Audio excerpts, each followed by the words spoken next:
غازی پیٹ میں موجودہ درگاہ حضرت سید شاہ افضل بیابانی رحمۃ اللہ علیہ کا 172واں سالانہ عرس شریف،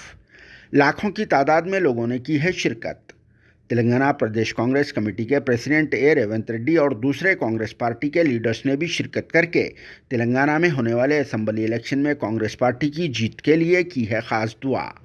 کیونکہ یہ وہ بارگاہ ہے جہاں پر سب کی مرادیں پوری ہوا کرتی ہے۔ اور پھر حضرت افضل شاہ بیابانی رحمۃ اللہ علیہ کے کرامات سے تو سبھی لوگ بہت ہی اچھی طرح سے واقف بھی ہے۔ اللہ پاک کے فضل و کرم سے حضرت سید شاہ افضل بیابانی رحمۃ اللہ علیہ بچپن کی عمر سے ہی کرامتی ہے، جن کے کرامات بیان کرنے میں وقت کم پڑ جائے گا، مگر آپ کے کراماتی واقعات کا سلسلہ ختم نہیں ہوگا۔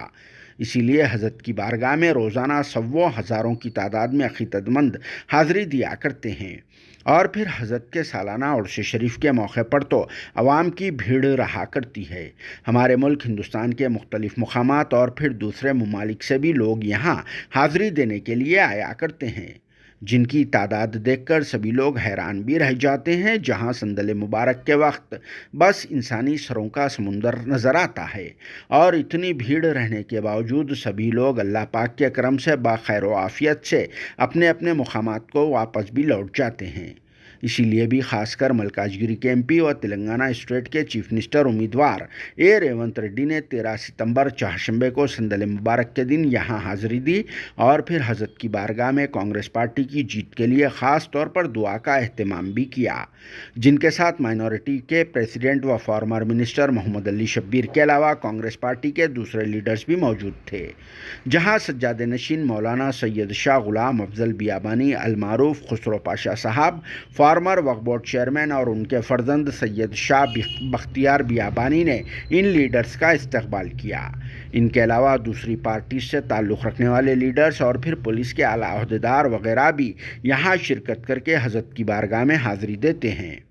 14 ستمبر جمعرات کو چراغاں منعقد کیے جاتے ہیں، اور 15 ستمبر جمعہ کو آخری دن بدایا کا اہتمام کیا جاتا ہے، اور پھر اس طرح سے 4 روزہ عرس شریف کی تقریب کا اختتام عمل میں آتا ہے۔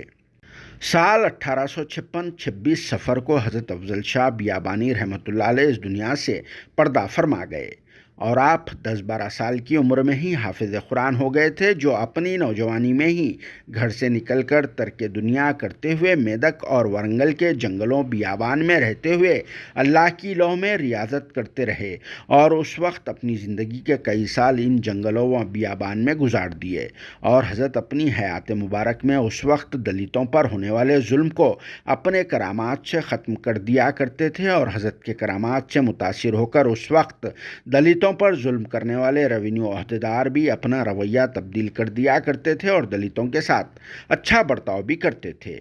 جس کے بعد سے ہی حضرت کے چرچے عام ہو گئے، اور پھر آج تک بھی حضرت کا نام باقی ہے۔ اسی لیے کہتے ہیں جو شخص اللہ کی راہ میں خود کو وقف کر دیتا ہے، اللہ پاک اس کو اپنی رحمتوں سے مالا مال کر دیتے ہیں، اور اپنے نیک بندوں کے ذریعے آپ اور ہم سب کو فیض بھی پہنچاتے ہیں، جس طرح سے حضرت سید شاہ افضل بیابانی رحمۃ اللہ علیہ اور پھر دوسرے اللہ والے آپ اور ہم سب کے لیے ایک جیتی جاگتی مثال بھی ہے،